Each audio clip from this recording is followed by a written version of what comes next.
até o versículo 34, concluindo essa perícope, restando apenas mais uma perícope para que nós concluamos todo o capítulo 9. Se você encontrar esse texto, em reverência à palavra de Deus, fique de pé. Acompanhe a leitura.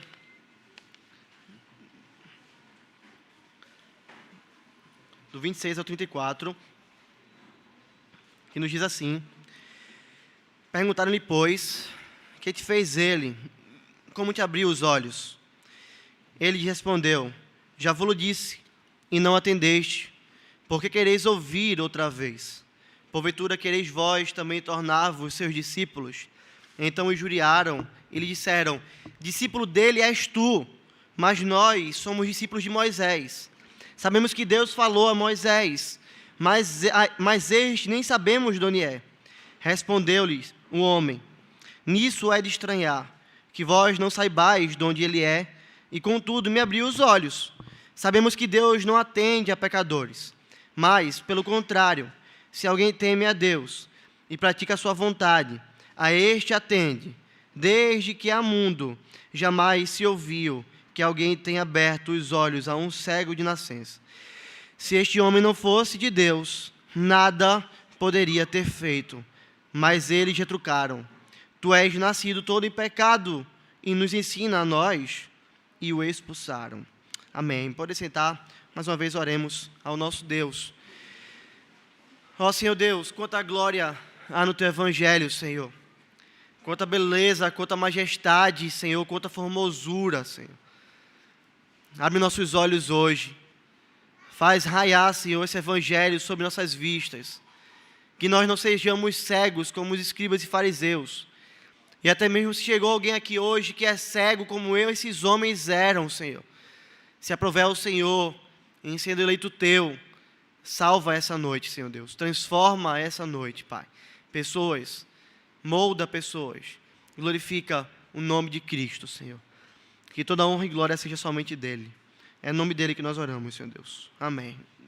Queridos, hoje à noite nós voltamos à discussão do homem que era cego de nascença. Você deve se lembrar. Mas para você que nos visita, você já deve ter lido esse texto e entendeu o que está acontecendo aqui.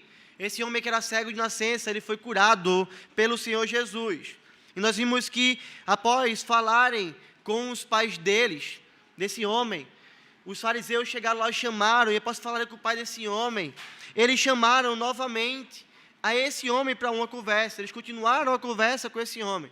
Os pais desse homem tiveram medo de serem expulsos da sinagoga e preferiram amar mais a companhia dos fariseus e aquilo que esses homens poderiam oferecer a eles do que era Deus. Os fariseus então retornaram a esse homem e falaram: olha, dá glória a Deus.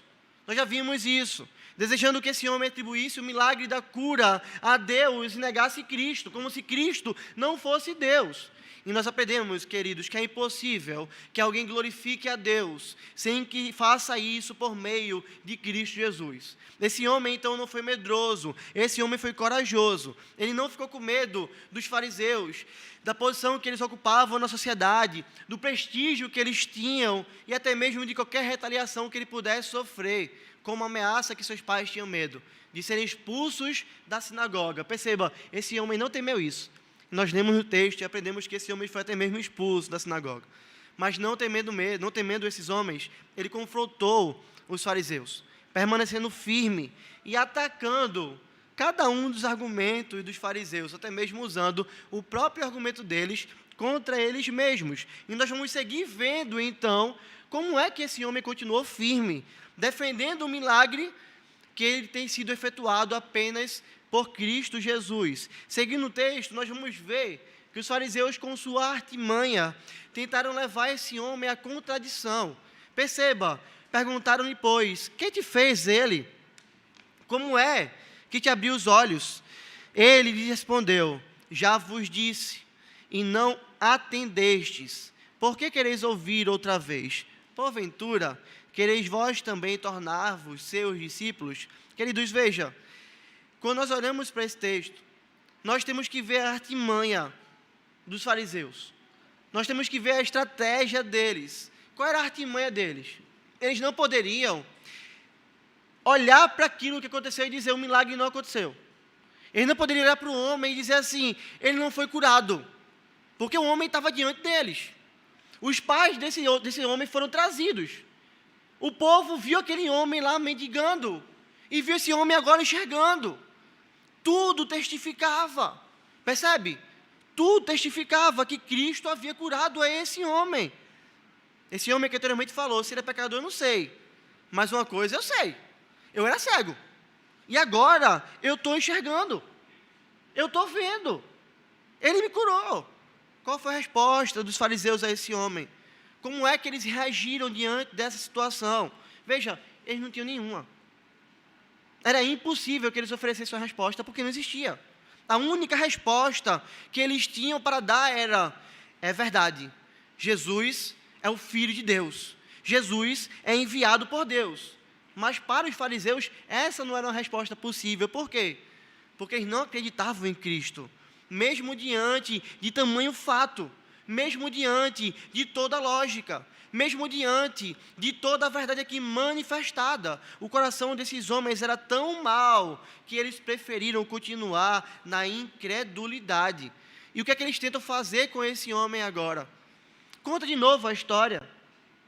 Diz para a gente mais uma vez o que é que aconteceu. Queridos, ele já tinha contado, ele já tinha narrado tudo, ele já tinha explicado todas as coisas, já estava tudo claro. O que os fariseus queriam então? Os fariseus queriam pegar esse homem em algum tipo de contradição. Os fariseus queriam pegar esse homem na sua narrativa em algum deslize. Como se ele tivesse contado, Jesus mexeu 3 vezes aqui. E na próxima vez ele contasse, Jesus mexeu no lodo 2 vezes. Você está vendo que você está mentindo? Está vendo? Esse milagre não aconteceu. A sua narrativa é falsa, percebe? Eles queriam fazer isso com esse homem. Queridos, quando nós olhamos para isso, nós vemos quanta dureza há no coração dos fariseus. Quanta dureza há no coração dos homens. Porque eles tinham um fato claro, demonstrado na frente deles. Um homem cego de nascença havia sido curado. Tudo testificava. Um milagre aconteceu. Eles sabiam que não podia ser uma pessoa que não fosse Deus para fazer esse milagre. Mas eles preferiram continuar rebeldes. Eles preferiram continuar sem acreditar em Cristo. Sabe por quê, queridos? Porque eles não podiam. Porque um cego não pode abrir seu próprio olho. E se aquele homem teve os seus olhos abertos por Cristo, os olhos espirituais dos fariseus estavam cegos desde nascença e continuavam cegos. Quando nós olhamos esse texto e nós olhamos a realidade daquilo que ele nos mostra, nós conseguimos claramente perceber a doutrina da eleição. Perceba, ainda que a palavra de Deus seja pregada, ainda que milagres sejam executados pelo Senhor, ainda que o fato desse milagre esteja comprovado na frente das pessoas, se elas não forem eleitas do Senhor, elas não poderão crer. Elas irão continuar cegas, elas irão continuar mortas, não importa o que aconteça na frente dessas pessoas, elas não conseguirão enxergar. Porque Jesus Cristo mesmo disse: convém-vos que eu vá, porque se eu não for, o Consolador não virá para vós outros. Se porém eu for, eu vos enviarei. E veja, quando ele vier, convencerá o mundo do pecado, da justiça e do juízo. Quem é que convence um homem do pecado, da justiça e do juízo? Somente o bendito Espírito Santo de Deus. Se o Espírito Santo de Deus não convencer um homem do pecado, não convencer um homem da justiça, não convencer um homem do juízo, ele não poderá crer. Veja, os debates devem existir, os fatos devem ser mostrados, a nossa fé deve ser defendida. E se o Senhor quiser fazer, e nós podemos orar por isso, nós podemos até orar para que o Senhor opere milagres e maravilhas. E se Ele quiser fazer, Ele faz isso até mesmo nos dias de hoje. Mas, queridos, nós nunca podemos nos esquecer que toda a nossa obra de evangelização, toda a nossa obra de pregação, deve ser feita única e exclusivamente na dependência do Espírito Santo. Com a certeza de que Ele vai usar essas coisas para salvar, não a todos, mas aqueles que são deles. aqueles que são eleitos dele, e nem todos os homens são eleitos do Senhor. Portanto, quando nós olhamos para esse texto, nós somos encorajados, irmãos, a pregar a palavra, a debater, a mostrar fatos, a orar pedindo que o Senhor faça milagres e maravilhas, mas sabendo que a salvação das pessoas não depende de nós. Só o Senhor pode abrir os olhos dos cegos. Mas não apenas isso, queridos irmãos. Não apenas isso. Nós também devemos, com esse texto, ser encorajados a pregar com esperança e a pregarmos o Evangelho com confiança. Sabe por quê? Porque ainda que seja impossível para os homens serem salvos, é possível para Deus. Tem muita gente hoje que bate no peito e vai dizer: eu não acredito na doutrina da eleição, porque se eu acreditar, eu não prego o Evangelho. Porque Deus tem seus eleitos e Ele vai salvar os eleitos, não é esse o argumento? Não, se Deus já elegeu e Ele vai salvar, para que a gente vai pregar? Não, presbiteriano não tem que fazer missões, presbiteriano tem que ficar na igreja e só pregar para os crentes. Isso é mentira, isso é uma falácia, isso é um engano. Sabe por quê?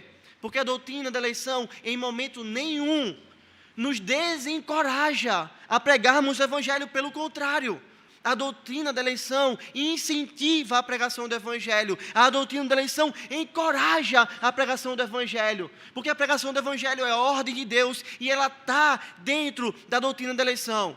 Como ouvirão se não há quem pregue? Como pregar se ninguém se dispõe a ir? A Escritura nos ensina que nós devemos sim sair, ir pelo mundo todo e pregar o Evangelho, sabendo que Deus elegeu um povo para salvá-lo, e é aí que está a nossa esperança. Sabe por quê?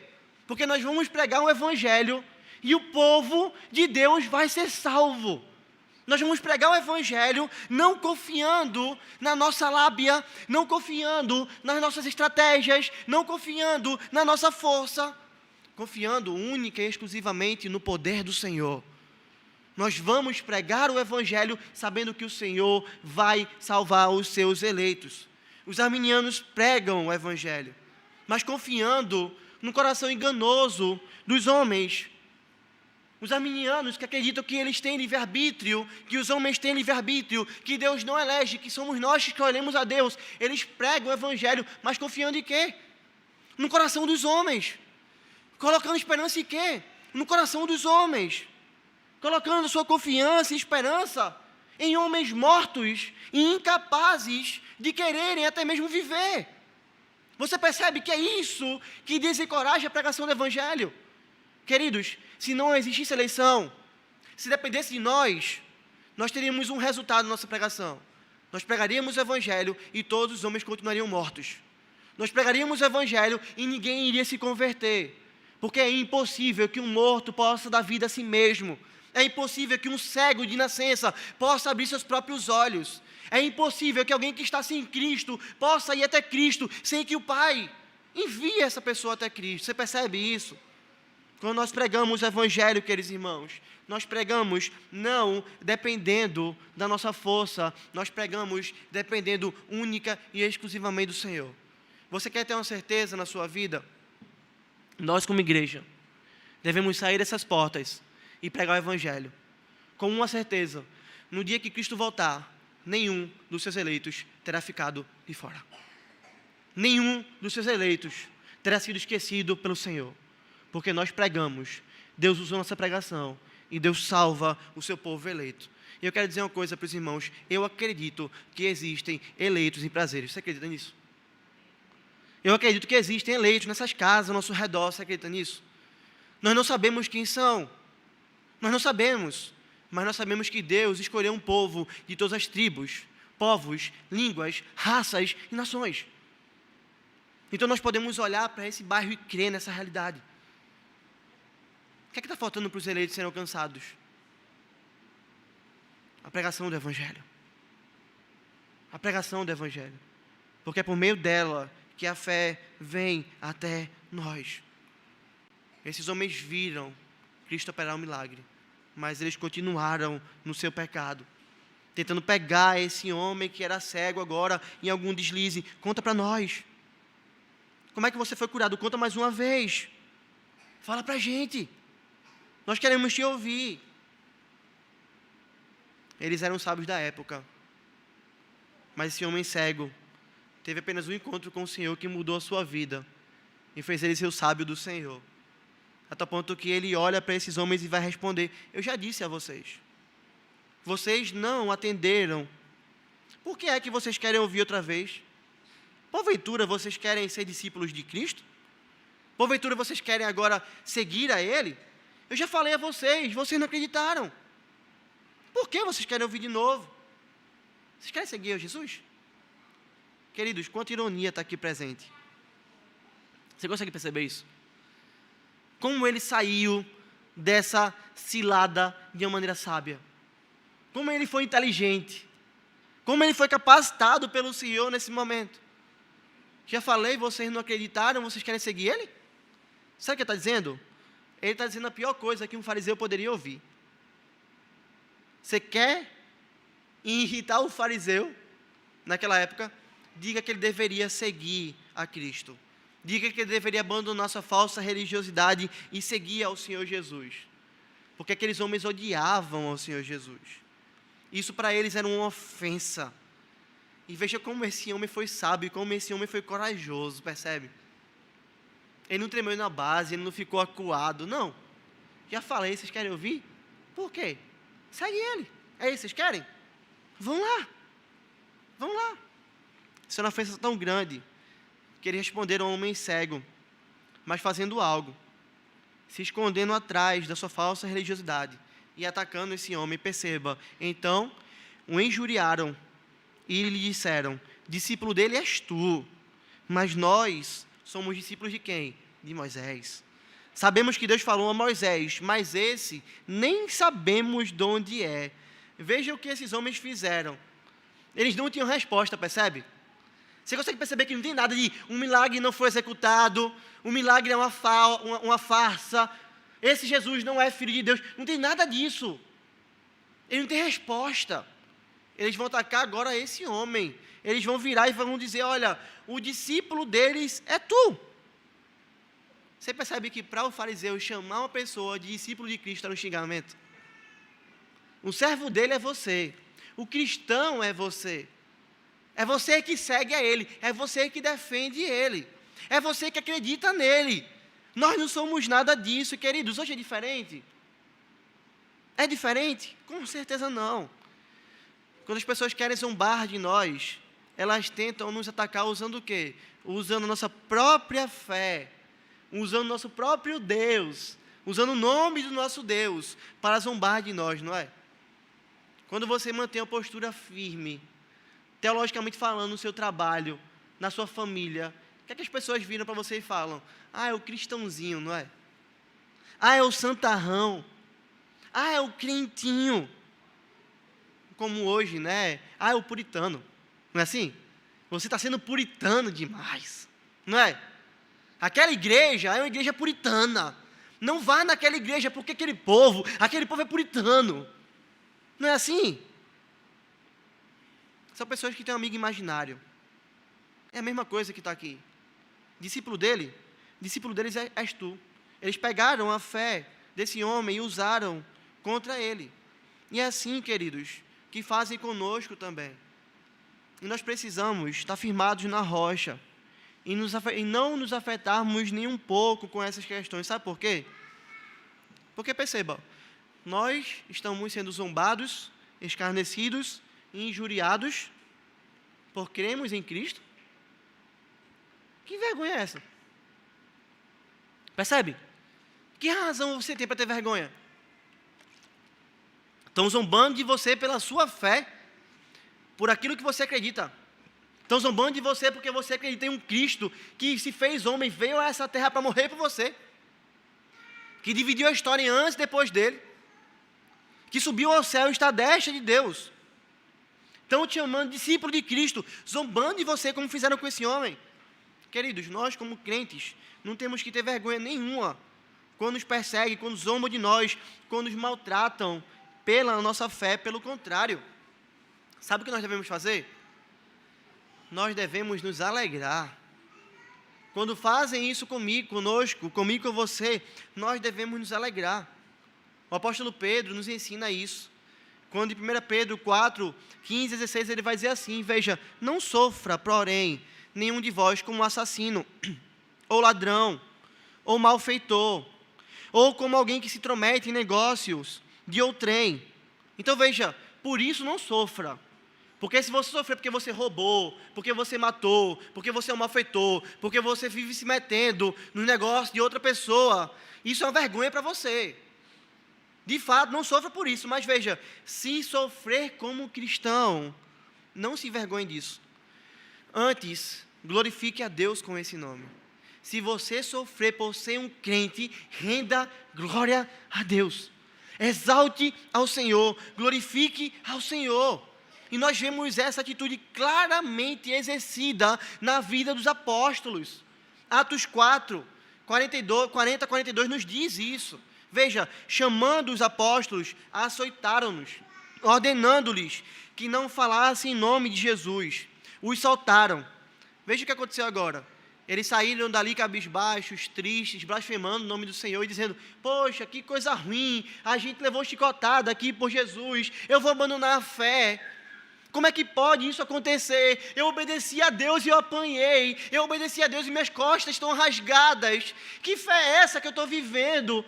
Eu sou um louco mesmo, não é estar nesse caminho. Eles fizeram isso? Não. Sabe o que eles fizeram? Após serem chicoteados, 40 chibatadas, que rasgava as costas, que abria a pele, que fazia o sangue descer.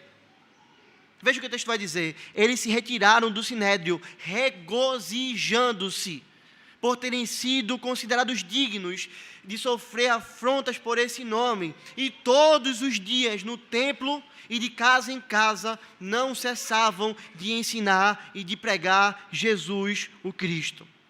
Queridos, se esse texto não choca o nosso coração e não prova a nossa fé, não há outro meio de ser feito. Porque perceba, como é que você reagiria nessa situação? Como é que eu reagiria nessa situação? Imagina que você levou 40 chibatadas. Imagina que você está com suas costas sangrando.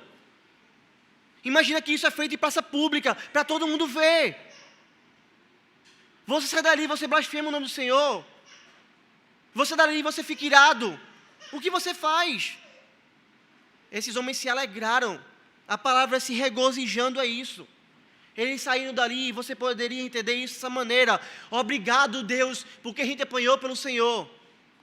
Louvado seja o teu nome, porque estão olhando para a nossa vida e estão vendo que nós somos crentes. Senhor, como foi bom. Podemos olhar para nós e vemos que nós estamos no caminho certo. Senhor, como é um privilégio podemos ser considerados dignos de sofrer afrontas pelo Senhor. Você percebe, querido irmão? É assim que nós devemos nos portar. Vão nos perseguir por causa da nossa fé. Esse homem não foi o primeiro, ele não será o último. A perseguição não vai mudar, ela só vai aumentar dia após dia. A grande questão é como nós reagimos à perseguição. Agora eu quero dizer uma coisa. Sabe quem é que reage assim? Sabe quem é que se comporta dessa maneira quando é perseguido? Sabe quem, quando está com a faca no pescoço, age dessa maneira? É aquela pessoa que ama a Deus sobre todas as coisas. É aquela pessoa que compreendeu de fato o Evangelho. É a pessoa que está disposta de fato a morrer por Cristo, porque sabe que sem Cristo ele não tem nada. E todos nós, como crentes, devemos viver sob essa perspectiva. E se um dia isso acontecer, o mesmo Deus que concedeu graça aos apóstolos para se regozijarem no meio do sofrimento, é o Deus que vai conceder graça a mim e a você, para que nós possamos nos regozijar em meio ao sofrimento, se nós, de fato, somos crentes em Cristo Jesus. Esse homem não era especial. Esse homem só foi capacitado pelo Senhor, preparado pelo Senhor e sustentado pelo Senhor. Voltando para o nosso texto, nós vemos que eles tentaram xingar esse homem, chamando ele de discípulo de Cristo. Em vez de se identificarem como discípulos de Cristo, os fariseus viraram e disseram: nós somos discípulos de Moisés. Nós sabemos que Deus falou a Moisés, mas esse daí, esse Jesus, a gente nem sabe quem é. Querido, quanta dureza de coração, quanta ignorância, quanta cegueira. Eles se esconderam atrás de Moisés, falando que Deus havia falado a Moisés e que eles criam em Moisés, seguiam a Moisés, ouviam a Moisés, negando a autoridade do Senhor Jesus. Mas veja, o próprio Moisés falou acerca de Cristo. O próprio Moisés já havia falado várias vezes acerca de Cristo e testificado que Cristo vinha do Pai. Você deve se lembrar que Moisés é o autor do Pentateuco, não é verdade? E no Pentateuco nós vemos várias vezes Moisés falando do Senhor Jesus. Uma delas está no texto que nós lemos hoje, de Gênesis 3,15, que nos ensina a pôr a inimizade de ti e a mulher, entre a tua descendência e o seu descendente. Este ferirá a cabeça, e tu lhe ferirás o calcanhar.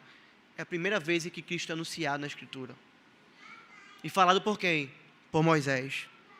Deuteronômio 18 vai dizer: suscitar-lhes-ei um profeta do meio dos seus irmãos, semelhante a ti, em cuja boca porei minhas palavras, e ele lhes falará de tudo o que eu lhe ordenar. E está falando de quem aqui? De Cristo. Os fariseus então viravam e diziam: nós escutamos Moisés, nós ouvimos Moisés. Mas até isso era mentira. Porque se eles de fato escutassem Moisés, eles creriam em Cristo. Eles se curvariam ao Senhor.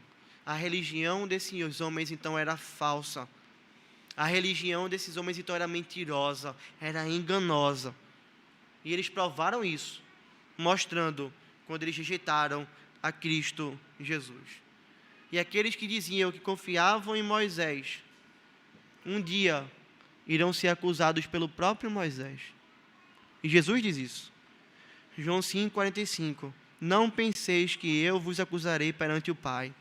Quem vos acusa é Moisés, em quem tendes firmado a vossa confiança. É Moisés que vai acusar a esses homens diante do Pai. É Moisés que vai olhar e vai dizer: Senhor, eles estão errados porque eu falei de Cristo e eles rejeitaram. Senhor, eles estão errados porque o Senhor me inspirou para escrever aqueles textos e eles reprovaram isso. Senhor, eles não creem em mim coisa nenhuma porque eles não creem no teu Filho. Eles me rejeitaram, me chamando de discípulo deles. Mas eles não são meu discípulo coisa nenhuma. O que Moisés visava apenas, irmãos, era conduzir o povo a Cristo. Em todo o tempo, era conduzir o povo a Cristo. É por isso que esses homens não criam em Moisés. É por isso que esses homens não criam em Cristo, porque eles rejeitaram o ensino de Moisés. Diante disso, eu queria falar com você hoje. Abra os seus olhos. Sonde seu coração. Pense em sua vida. Porque talvez você possa estar vivendo uma religião falsa. Isso é absurdamente sério. Talvez você seja como os escribas, como os fariseus que viravam e que diziam: nós confiamos em Moisés. E tem homens hoje que dizem assim: nós confiamos na Bíblia. Tem homens que viram e que vão dizer: nós acreditamos em Cristo. Nós acreditamos na palavra de Deus. Mas que você olha para a vida dessas pessoas e a vida delas é completamente diferente daquilo que a palavra de Deus ensinava. Era assim que esses homens viviam. Nós confiamos em Moisés, mas a vida deles era completamente diferente daquilo que Moisés ensinou. Por isso eu queria que você hoje se examinasse. Porque veja, não basta você dizer que você acredita na Bíblia. Não basta você falar isso. Você abrir a sua boca e dizer: eu acredito na Bíblia, eu acredito em Jesus. Se sua vida toda mostra que você não acredita em coisa nenhuma. Não basta você dizer que você tem uma fé se você vive no pecado. Não basta dizer que você acredita em Cristo se sua vida não mudou. Não basta dizer que você acredita na Bíblia se você não ama a Bíblia. Você consegue entender essa realidade? Se essa é a sua fala, mas sua prática diz outra coisa, você é como um fariseu. Você tem uma religião falsa. Porque Jesus diz de maneira muito clara: aquele que me ama obedece aos meus mandamentos. Aquele que me ama obedece aos meus mandamentos. Você sabe quem é o homem e a mulher de Deus? É aquele que diz que acredita na Bíblia em que na sua casa trata a sua esposa como Cristo trata a sua igreja. É a mulher que diz que acredita na Bíblia, que acredita em Cristo, e que na sua casa trata o seu marido como a igreja trata Cristo. Um homem e a mulher que creem verdadeiramente em Cristo não é aquele que apenas diz, mas é aquele que quando chega no trabalho não está falando palavrão, não está andando com mais companhias e fazendo o que as pessoas fazem, não está roubando o dinheiro da empresa. Um homem e a mulher que acredita em Cristo não é um homem que chega no telefone, quando alguém liga, seu filho atende assim, diz que eu não estou. Fala para ele que eu não estou, que eu saí, e que vive mentindo. Esse não é um homem, essa não é uma mulher que acredita em Cristo. Se você vive na prática do pecado, na prática dele, na constância disso, e você não está nem aí, a sua religiosidade é vã. Você é como um escriba, você é como um fariseu, sabe o que vai acontecer? Um dia o próprio Moisés vai olhar para você e vai dizer, eles disseram que acreditavam na Bíblia. Mas é mentira, Senhor. É mentira. E sabe quem é a única pessoa que vai poder responder isso para você? É você mesmo. E eu tenho terrível notícia para você. Você pode esconder a sua prática pecaminosa do seu irmão da igreja. Você pode esconder o que está no seu coração, até mesmo do seu cônjuge. Você pode esconder do pastor da igreja, dos presbíteros, da liderança da igreja. Mas assim como o sol, no cume do meio-dia, ilumina toda a terra, não há nada que você possa esconder do Senhor. O Senhor sabe se você é um cristão verdadeiro ou se você, na verdade, é uma farsa. O Senhor sabe disso. E quando você morrer, você não vai estar diante do pastor. Você não vai estar diante do pastor. Você não vai estar diante do conselho. Quando você morrer, você vai estar diante da pessoa mais terrível que existe. Você vai estar diante de um Deus que se chama de fogo consumidor. E ele é terrível para aqueles que são falsos religiosos. E se a sua religião for falsa, você vai ser consumido eternamente pela ira desse Deus. Mas sua religião é verdadeira, você vai ouvir do Senhor, vinde benditos do meu Pai. Entrar no gozo do Senhor. Porque nós não somos salvos por nossas obras, porque nós não somos salvos por nossa bondade, porque nós somos salvos por Cristo. Mas aquele que crê em Cristo tem a sua vida transformada. Como está a sua vida hoje? Em que lado da balança você está? Você é um verdadeiro religioso? Ou você é um falso religioso? Você precisa se responder isso hoje. O texto segue e vai nos mostrar esse homem agora expondo a fraqueza do argumento desses fariseus. Nisso é de estranhar que vós não sabais de onde ele é, e contudo me abriu os olhos. Sabemos que Deus não atende a pecadores, mas pelo contrário, se alguém teme a Deus e pratica a sua vontade, a este atende. Desde que há mundo, jamais se ouviu que alguém tenha aberto os olhos de um cego de nascença. Se esse homem não fosse Deus, nada poderia ter feito. Mas eles retrucaram, tu és nascido todo em pecado, e nos ensinas a nós, e o expulsaram.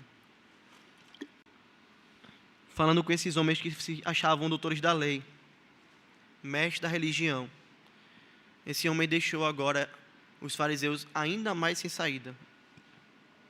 Esse homem colocou os fariseus em um local que era checkmate, que não tinha mais como sair. O que é que ele virou e falou para ele? Nisso é de estranhar que vocês não saibam de onde ele é. Contudo, ele me abriu os olhos. Não sei se você entende aqui, mas é como se ele estivesse falando assim, veja, que estranho, fariseus, que um homem venha, cure um cego de nascença, faça o que nenhum homem jamais fez, e vocês que são senhores da lei, mestres da religião, os pastores desse povo, os líderes que deveriam dar as respostas teológicas que esse povo precisa, Um homem faz esse milagre tão grande e mesmo assim ele continua desconhecido por vocês. Vocês estão virando e dizendo para mim que vocês não sabem quem ele é. Como é que pode isso? Você percebe que tapa sem mão? Você percebe o checkmate? Como é que pode? Veja, se eles não soubessem quem ele é, com que autoridade Jesus executou também o milagre, os fariseus se mostrariam como o quê? Como irresponsáveis, como mestres da lei. Eles se mostrariam como tolos, porque iriam dizer para o povo, veja, ele curou, ele fez isso, mas a gente não tem base bíblica não para mostrar o que ele fez, a gente não sabe. A gente não sabe a escritura, a gente não encontra nada na escritura para provar isso, percebe? Se eles fizessem isso, era atestado de que eles não eram mestres da lei, coisa nenhuma. Entende isso? Estavam mostrando para o povo de que não sabia a Bíblia coisa nenhuma. Mas veja, qual era a outra saída?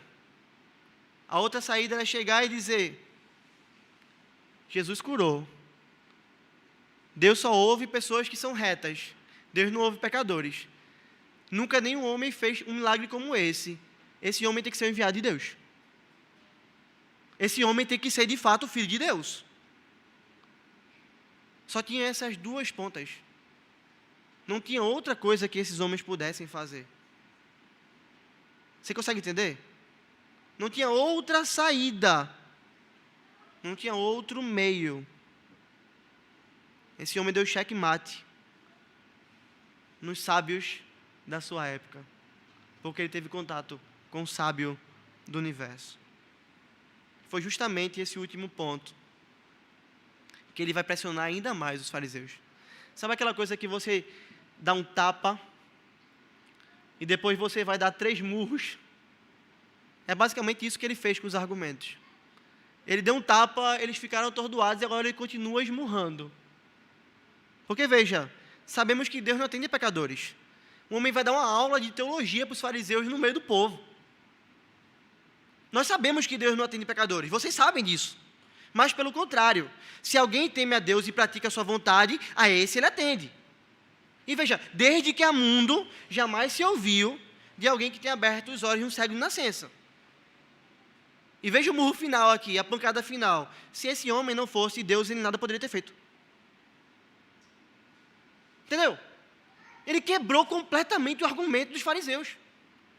Ele destruiu completamente, ele deixou eles completamente sem saída. William Hendricks, você vai dizer que a ideia aqui é a ideia de que Deus ouve as preces do justo, mas rejeita as preces dos ímpios, e que essa ideia é encontrada em toda parte da Bíblia. O que esse homem fez foi aquilo que nós falamos hoje pela manhã. Você percebe, ele não foi biblicista. Ele não pegou um versículo para provar o seu argumento, ele pegou o todo da Escritura. Ele olhou e disse, Deus é um Deus que não atende a pecadores. E se a gente for ver a Escritura toda, a gente vai ver isso várias vezes. 2 exemplos apenas, Isaías 1,15. Pelo que, quando estendeis as mãos, esconde vós os olhos. Sim, quando multiplicais as vossas orações, não as ouço. Por quê? Porque as vossas mãos estão cheias de sangue. É Deus dizendo, vocês têm mãos de sangue, eu não vou ouvir vocês. Vocês são pecadores, eu não vou ouvir as orações de vocês. Podem se multiplicar, mas eu não vou atender. Ao passo que Tiago vai dizer, confessai, pois, os vossos pecados uns aos outros, e orai uns pelos outros, para seres curados. Muito pode possuir eficácia. A súplica de quem? Do justo. E nós poderíamos passar por tantos outros textos da Escritura, que nos mostram essa verdade. Deus não atende a pecadores.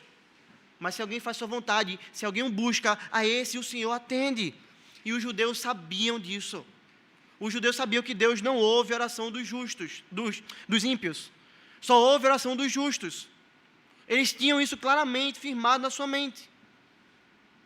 E é por isso que ele vai dizer, olha, desde que há mundo, nunca ninguém ouviu que alguém tenha aberto os olhos ao cego de nascença. Se esse homem não fosse Deus, ele bate o martelo.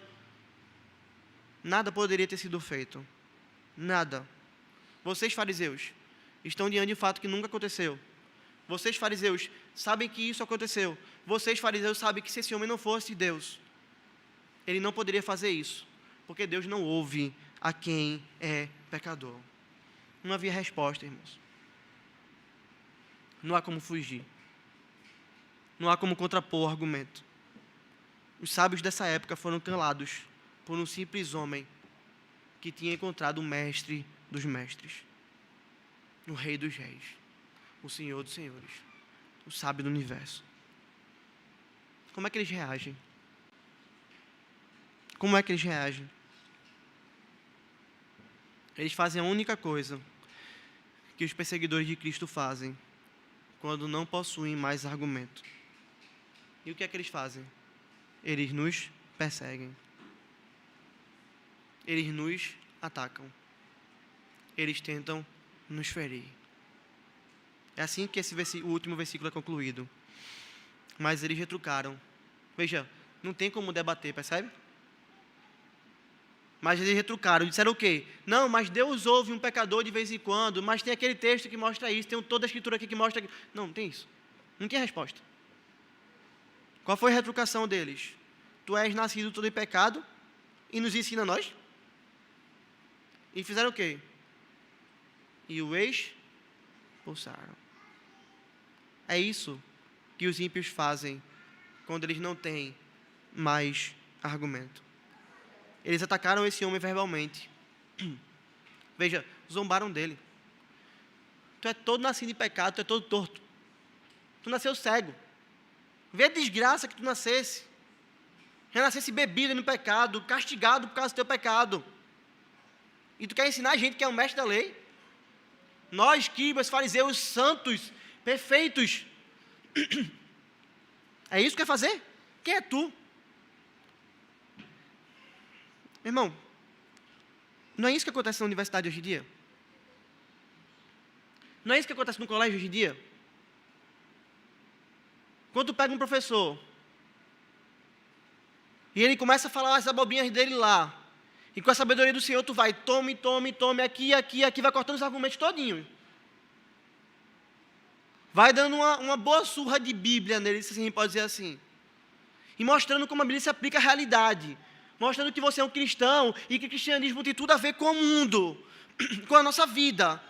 Quebrando os argumentos deles todos. O que é que eles fazem com a gente? Tu chegasse na faculdade agora e queres discutir comigo que tem um pós-doutorado? Não é assim? Tu não lesse 10% dos livros que eu li, tu queres debater comigo? Veja, ele não vai para o argumento.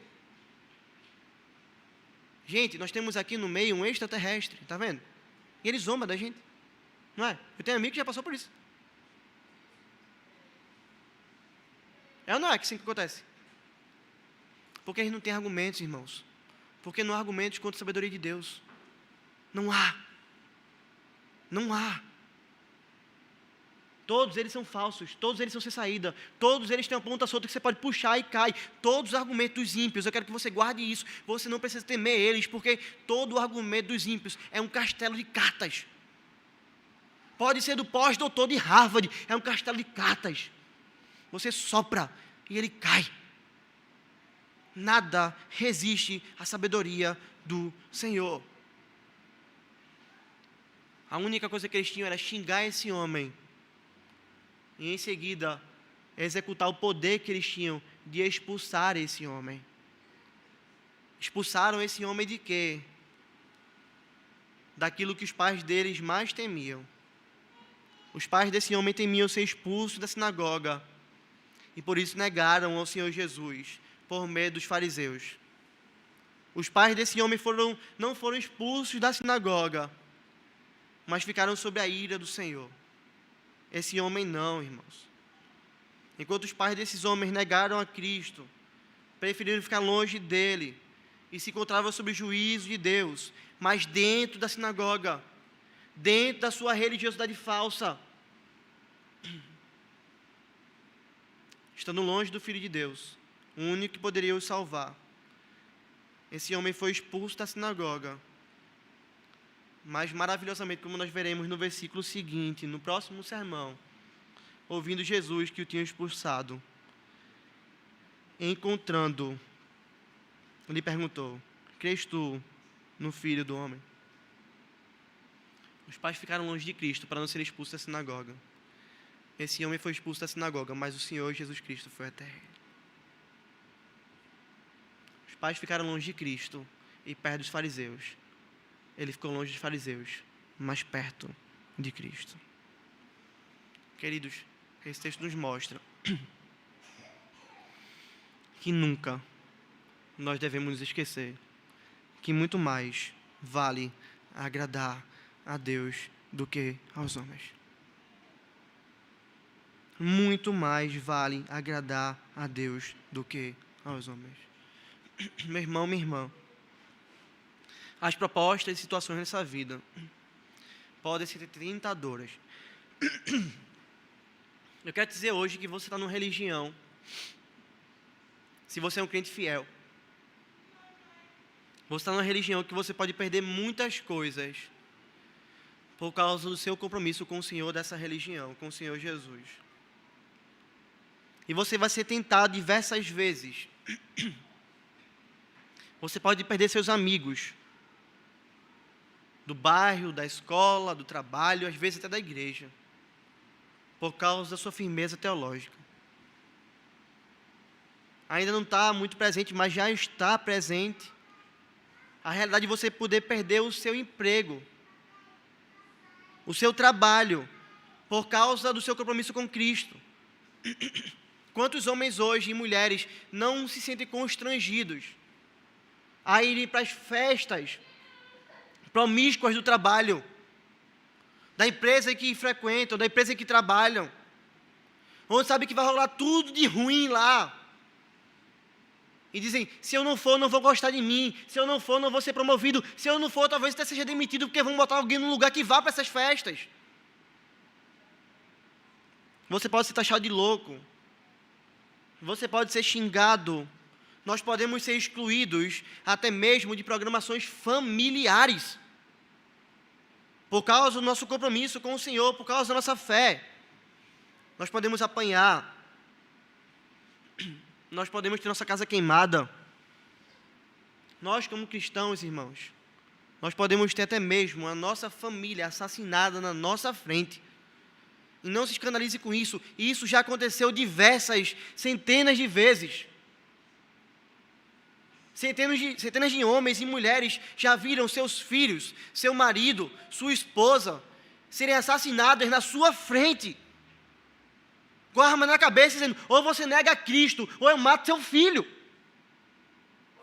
ou eu mato sua esposa. E um homem e mulher dizer: eu confio no meu Cristo. Nós podemos ser mortos na frente das câmeras, como nossos irmãos são mortos frequentemente pelo Estado Islâmico, cabeça cortada, tiro na cabeça, pregados numa cruz de cabeça para baixo, tirado foto, filmado. Isso parece distante para você, não é?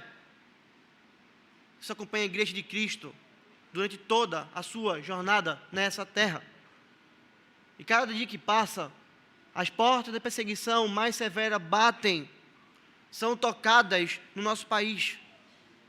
E você sabe disso.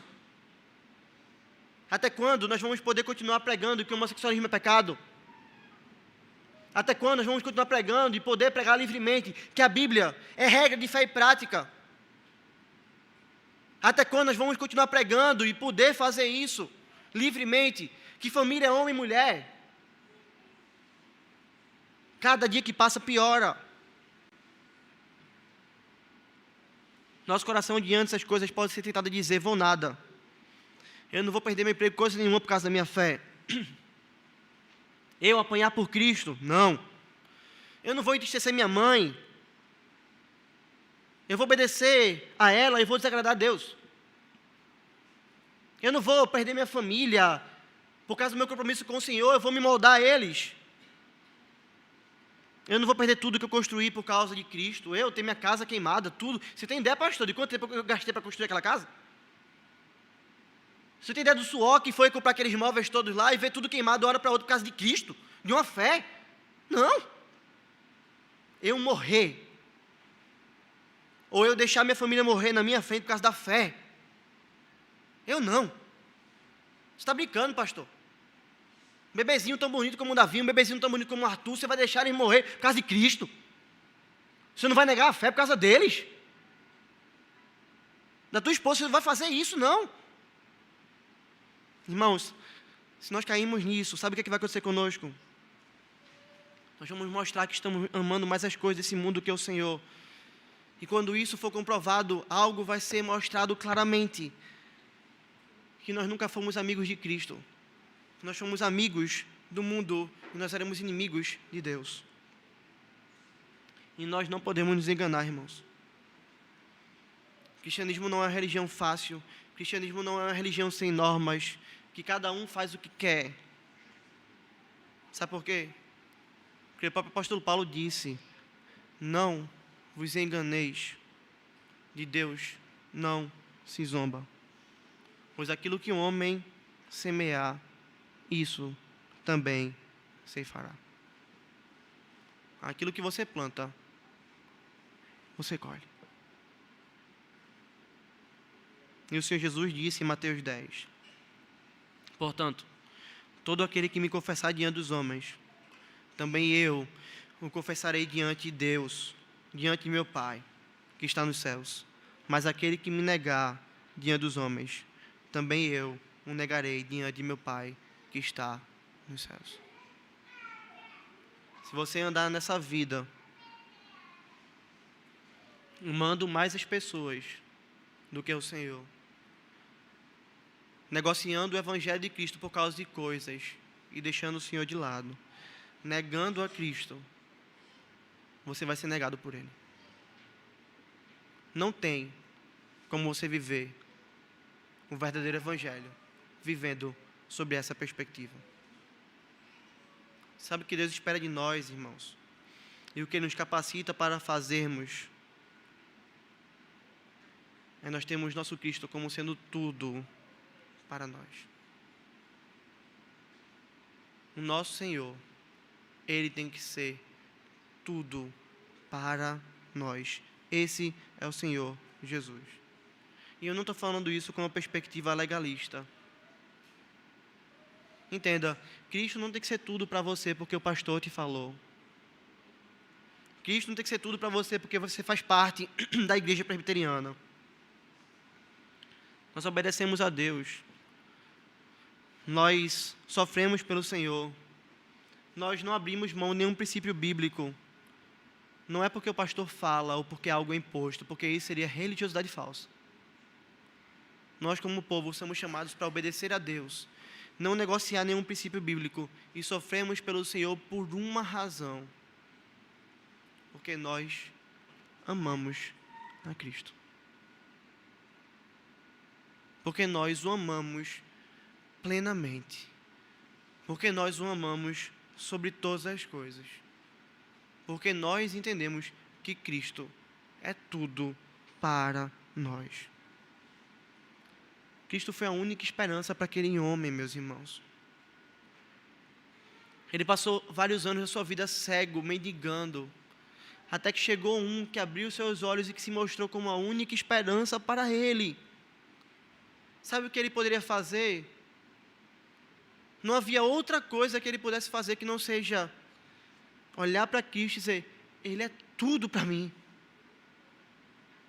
Não estou nem aí para vocês, fariseus, não estou nem aí para a religiosidade falsa de vocês, não estou nem aí para ser expulso da sinagoga, não estou nem aí para ficar mendigando se for preciso, não estou nem aí, eu tenho um Cristo que é tudo para mim, o problema é de vocês. Ele é tudo para mim. Querido, se Cristo foi tudo para aquele homem, abrindo os olhos dele, Cristo é tudo para nós. Cristo é tudo para os eleitos de Deus, sabe por quê? Porque Ele abriu nossos olhos espirituais, nós éramos como os fariseus. Se você é um crente verdadeiro e você está sentado aqui, sabe por quê? Isso aconteceu? Porque Cristo abriu os teus olhos. Porque Cristo morreu a morte que você deveria morrer. Porque Ele sofreu o que você deveria sofrer. Porque Ele ressuscitou para que você pudesse ressuscitar. porque Ele subiu à destra do Pai, intercede por nós, porque Ele vai voltar para nos buscar. Ou Cristo é tudo para nós, ou nós não temos Cristo. Você precisa entender isso hoje. Cristo é tudo o que nós temos. Nós temos que viver nessa perspectiva, irmãos. Nós temos que ser um povo que ama ao Senhor, que obedece ao Senhor, que honra ao Senhor em todos os momentos, custe o que custar, doa o que doer, incomode a quem incomodar. E fazendo isso de maneira corajosa, porque Ele está conosco. Assim como o reformador Martinho Lutero fez, quando colocou sua cabeça a prêmio para defender: o justo viverá pela fé. Quando dia após dia era perseguido, sabia que poderia ser morto a qualquer momento. E ele compõe o cântico Castelo Forte, ele vai dizer: se temos de perder família, bens, prazer, se tudo se acabar e a morte enfim chegar, com Ele, nós reinaremos. Ele é tudo que nós temos, irmãos. Ou Ele é tudo para nós, ou Ele é nada para nós. Nós não vamos reinar nessa terra como ela está. Nós vamos reinar com Cristo no novo céu, na nova terra, onde habita a justiça. Expulse e renda a sinagoga. Cristo irá encontrar conosco. Fiquemos em pé. Vamos orar ao Senhor.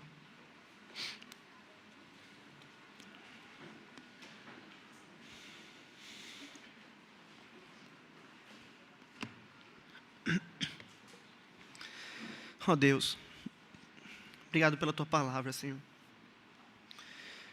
Obrigado pela vida desse homem que foi fiel ao Senhor de uma maneira extraordinária.